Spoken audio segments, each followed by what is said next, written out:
importance what I want to talk about today is that a lot of the times we have these outdated ideas for ourselves and for our families on surviving. And the thing is, we need to change our mindset to see that with just an adjustment of our mindset, we can actually go from surviving to thriving. A lot of the times we're so consumed on what's going wrong that we don't focus on some of these things that we can do in order to start thriving as a community. That's why I'm so excited to have this conversation with my friend Scott from US Bank today. How are you? I'm doing well. How are you doing? I'm fine, thank you. And one of the things that I think inspires us the most on the Latino community to believe that there's hope, that we can do it, is hearing stories of success. So Scott, why don't you start telling us your story? Oh, I'd be happy to. And first of all, Sarah, thank you for having me. I feel honored and privileged to be here. My story is a humble beginning, and I'll make it very personal. So, today I serve as the president of US Bank Wealth Management. I'm privileged to lead 3,200, professionals managing $480 billion, right? And I'm the president of, the 5th largest commercial bank in the United States. So that's something that I'm very, very proud of. You should be. But my story begins very humbly. I started my career actually in the mid-'80s working as a cold caller at Lehman Brothers. I don't know if anybody in this room knows what that is. But I was the annoying person that called you every day throughout the day. I made 400 outbound dials a day. Wow. Trying to get leads, right, to get people to be willing to invest with us. I trained with a fellow who was a senior vice president. He was doing $1 million of production, and that's how you kind of cut your teeth back then in the industry. So I went to work during the day at Lehman. Basically, you're a nobody. Nobody talks to you. You got to have a really thick skin. You've got to be able to take a lot of rejection. And so I was married. I'd married my high school sweetheart. I had a young son. I was 21 years old. Wow. And so I would do that from 7:30 until 5 o'clock in the afternoon. And then I would get on the subway. I'm from New York, by the way. I live in Long Island, but is there anybody from Brooklyn in the house? So I was living in Brooklyn at the time. So I would take the train to Lower Manhattan, to Lehman, and then I would work all day and then go to class. I studied economics at New York University, at night. And that's how I got my start. And it is a tough business. I didn't come from money. I'd like to put this in its proper context. My parents were both educated. My father was, he had a master's degree in urban planning. He was a real estate property manager. He managed 1,100 units of Section 8 housing, subsidized housing. In and around the New York City area. My mom was a school teacher. But the thing that I kind of realized as a kid was, while my parents have pretty good jobs and they make a decent income, we never seem to really have any wealth. And so I was fascinated by how does one turn income, no matter how modest, how do you turn income into wealth? And so that's what began my journey on Wall Street. And that's why I studied economics. That's why I took the job at Lehman. And here I am today, some 30 plus years later, as the president of US Bank Wealth Management. So that's incredible, isn't it? Because isn't that the story that we hear all the time, right? We want our kids to have this good career, to go to college, to have a great job, but that doesn't really equate to wealth. We see in the Hispanic community, and I hope if you guys haven't downloaded our report for the Wealth Report, please do, because there is so much power in the data that we're seeing so that we can see the nuances so that we can actually truly help our communities. And one of the things, and I've said this 100 times and I'll say it again, I'm somebody as well that you can consider highly educated. I'm an attorney, I'm barred in different states, all this stuff. But until I came to NAREP, I didn't realize, I had my bank account, I had my credit cards. I was definitely not considered underbanked, but I didn't believe in 401ks because I didn't understand them. Yeah. So tell us a little bit about some of these, things that we need to understand so that we can start creating wealth, that we are not just so that we're wealthy in this life, but that create generational wealth that we can pass on to those that we work so hard for. Oh, wow, you got me rolling. I'm going to get on my soapbox here. Get on it. I read a quote by Warren Buffett this past week, and it said, you'll never become wealthy if you're not making money while you sleep. That's right. Right, and so we all work very hard, and my congratulations to everyone in this room, and I was here for the gala last night and watched all the people that were honored. hard work is a given, right? But you have to find a way to make your money work as hard as you do. And, the only way you're going to do that is by getting, in my opinion, exposure to the financial markets. And 401k is a great example. A lot of people don't invest in their 401k. If they are in their 401k, they keep the money in like the money market account or something like that. That's very low yielding. But when you think about it, most of us are going to work between 30 and 40 years, right? And when you're investing in the financial markets, time is on your side. And I'll give you a very straightforward, simple example. The S&P 500 has returned on average about 10% per year with dividends reinvested since its inception in 1957. And we use a tool called the Rule of 72. Like, if you don't take anything else away from this talk, the Rule of 72 is basically a simple mathematical calculation to figure out, at a given rate of return, how long will it take the value of your investment to double.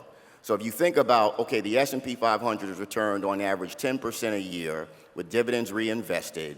If you think about a return of 10% and the Rule of 72 says you divide the 10% by the 72, that means your money's going to double every 7 years. And that's the power of compounding. So while you're working and continuing to earn money, your money is working just as hard as you do. So let's say you start with a modest $25,000 or $50,000, because I also tell people, start with where you are. It's kind of like when you got to get in shape.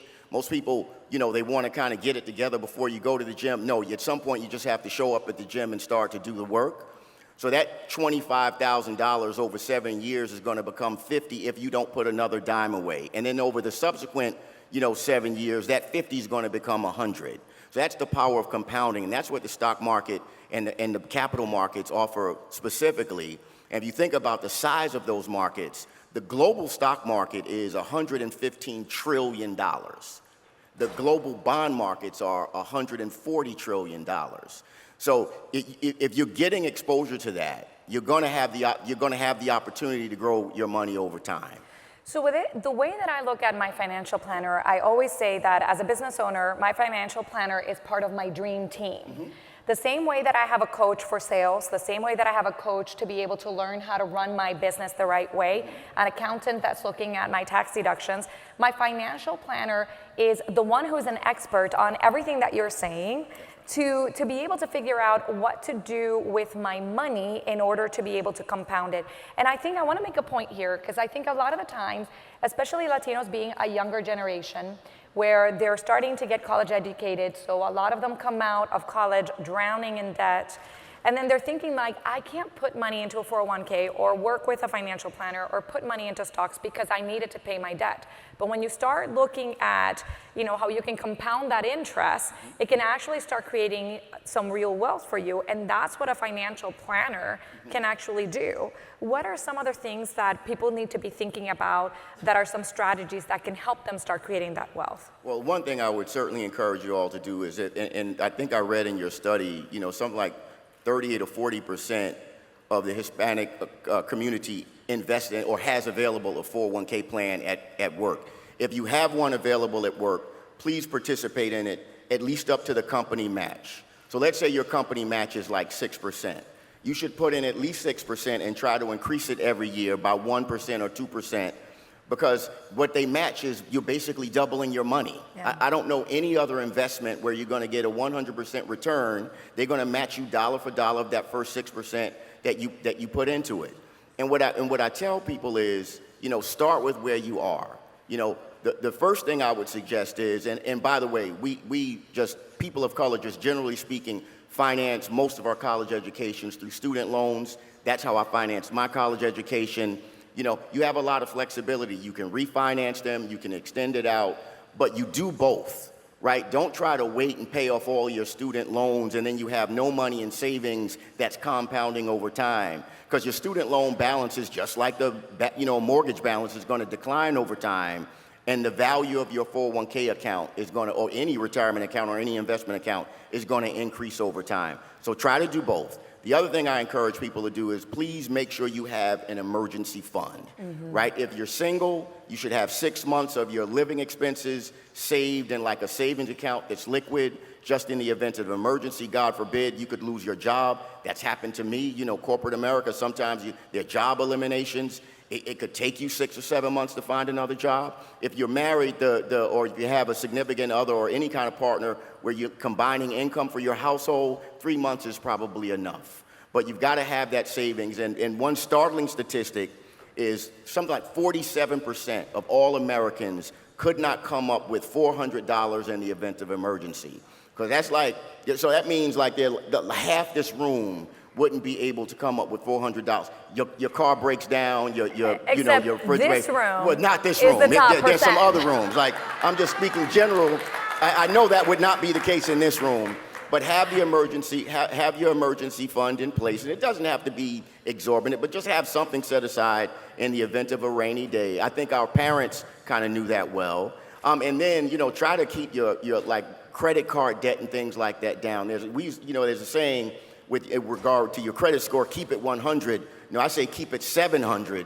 You want to make sure that your FICO score is 700 or above, because that's going to impact every other financial area of your life in terms of what you pay in interest on car loans, your mortgage loan, your credit cards, all of that, even your insurance is sometimes impacted by like your credit score. Yeah. So, try to maintain low levels of debt and utilization on those things. Try to make sure you have an emergency fund, at least participate in your 401k plan or retirement savings up to the company match. And if you do those things alone with time on your side, you're going to get to where you want to be. Yeah. And I mean, as we have a lot of real estate professionals in this room, and I will tell you that one of the biggest things that I got from my financial planner, on top of that, they were giving me strategies in order to invest and teaching me, educating me, was the fact that a lot of these things can also be tax deductible. So when you are 1099, when you are your own business, a lot of these strategies can actually help build your wealth by helping you with your tax liability. Right. Now, the reason that I want you, the next question is because this is the top 1% in the nation. They're entrepreneurs. Right. Congratulations. They're doing very well. Right. And they're also influencers in their community. And one thing that I have noticed is that where we come in with our success stories and we're talking to our community, to our clients who own the bodegas, who own the nail salons, who are the contractors, and we help them build wealth, we're connecting on all levels. I mean, Martin Cabrera earlier said, right, like you're not just selling that contractor the house. Maybe, help them build wealth so they can, create a more massive, buy that building, get bigger things, and that's gonna help us all. The Hispanic community is a very powerful community. We know that. What is U.S. Bank doing to serve the Hispanic community? Oh, that's a great question. So I have some just very clear, concrete examples, and I had opportunity to sit with a lot of our team, last night at dinner. So, following the death of George Floyd, U.S. Bank kind of started to brainstorm what could we do as a financial institution to try to address some of these, not so much the social ills, but some of the financial ills, like the racial wealth gap. It's been persistent over the past 70 years. We've made some progress, but not enough. So the idea that they came up with is people just need access. You need access to capital, you need access to information. So we have something called Access Commitment, which is really focused around, home ownership, business ownership, and employee engagement and development. And as I read through your study, right, in the areas of focus that you all have, they dovetail very nicely. So we have Access home advisors that are helping people buy a home. All of you are experts at that. We have Access business specialists whose sole objective is to help minority business owners get access to capital, networks, technical information, so you can scale your businesses, right? Because that's really important over time. And then last, but probably my favorite is our Access Wealth Advisors. So across the country, we have advisors that can help you no matter where you are in your financial journey, that can help you, number one, begin to start to make financial investments. I read in your study that you kind of, you guys got it in terms of the real estate investing, but it's the non-cash financial assets. That's right. Where you kind of behind. I know you've got a goal to increase significantly there. We can absolutely help you with that. So between guidance, and I applaud you for having a financial planner, as well as financial literacy, understanding concepts like risk and return trade-off, the rule of 72, the power of compounding, time in the market instead of timing the market are really going to help you build wealth. And we double down on those things in all the communities in which we serve. The other thing that I've been very personally focused around is because I've been on this journey for a long time. When I started, there were very few people in this business that looked like me. And so what I'm proud to say is last year, 35% of our hires were people of color. That's right. And 25% of our workforce are people of color. And according to the CFP board, the Certified Financial Planner Board, only 10% of the general advisor population of people of color. So we know from a lot of the research that we've done that representation matters. It does. That it helps when people see people that look like them, that are from their community, that get your culture and your story, and then you'll be willing to take that first step. Yeah, I love that. Can we please give them a round of applause for that? Thank you.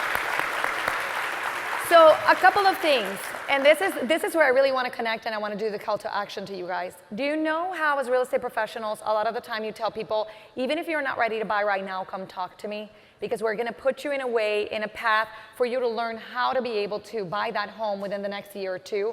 That's the same thing with the financial planner, guys. We've got to do what we preach in all levels of our life. Even if you, in your head, in your heart, think that you are not ready to have a financial planner, because that's for the wealthy people, no, mentira. Go talk to somebody. Get in a plan to see how you can get and how you can do that. The second thing is, it is known, we see it with our communities, that if they're banking, if they're going to get a loan with people that understand where they're coming from, that they are thriving and they're getting into homes in better products and a faster rate. It's the same thing with our financial planners. We want to be able to support those companies that are supporting us. So what would you like the audience to know about USB Wealth Management, and what are some of the initiatives? Well, so I talked a little bit about our Access Wealth Commitment, but we do a lot of great work like that in community. Look, and I just want to build on what you talked about. Like, don't assume that you don't have enough money. Like, everybody kind of assumes that. I do a lot of client meetings. You know, I've met with people that have, you know, $200-300 million. Like, they started exactly where many of you are. Don't assume that people were born on, like, third base, as we say, and brag about, like making it to home run. Everybody has to start somewhere. That's right. Start with where you are. And I want you to do me a favor. So you can go online, go to US Bank, find an advisor, and I'm telling you, people will be more than happy and more than willing to talk to you and to help you. They don't have to go online. They don't have to go online. They can just find you here. Well, you can find me here. And you could tell them Scott Ford told you to call, that you're like, I'm here with like 6,000 of my best friends. But seriously, don't assume that you don't have enough, because that is not the case. Everybody starts somewhere. Start small, but the key is to keep going and to never stop. I love that. We're almost at the end, but tell me before, because I love to be always learning and trying to take my journey to the next level. What is the best book that you've read on wealth management? Oh, wow, there have been so many. I'm going to take you way, way back.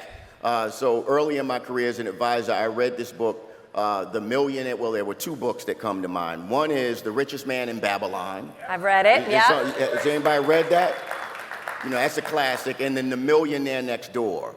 Because my concept as a young financial advisor trying to build a practice of who was really wealthy was completely wrong. And when I read that book, it really kind of shifted my mindset to say, you know, it's that person that owns that plumbing supply distributor, the person that owns that beauty supply store. They're not dressed to the nines. They're not driving the biggest car. They're not, deep in credit card debt. They're not eating at, all these fancy restaurants. They just build their businesses over time and build significant wealth over time. So those are two of my favorites. I love that. I hope you guys are writing this down. Listen, guys, from what we've been hearing today, there is a theme to this. The numbers on the State of Hispanic Wealth Report you're going to see are incredible numbers where they're showing that we're making incredible strides.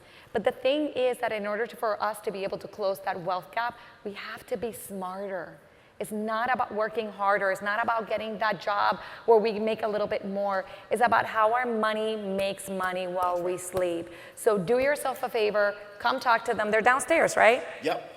And one of the things that I will say, is that I had the pleasure of talking to the employees of US Bank when they're private wealth management, and the wealth of things that you guys do for even your own employees is pretty outstanding. So I can't wait for our membership to talk to you guys. Come talk to us. Yes. Sarah, well, thank you so much, Thank and you have a great day.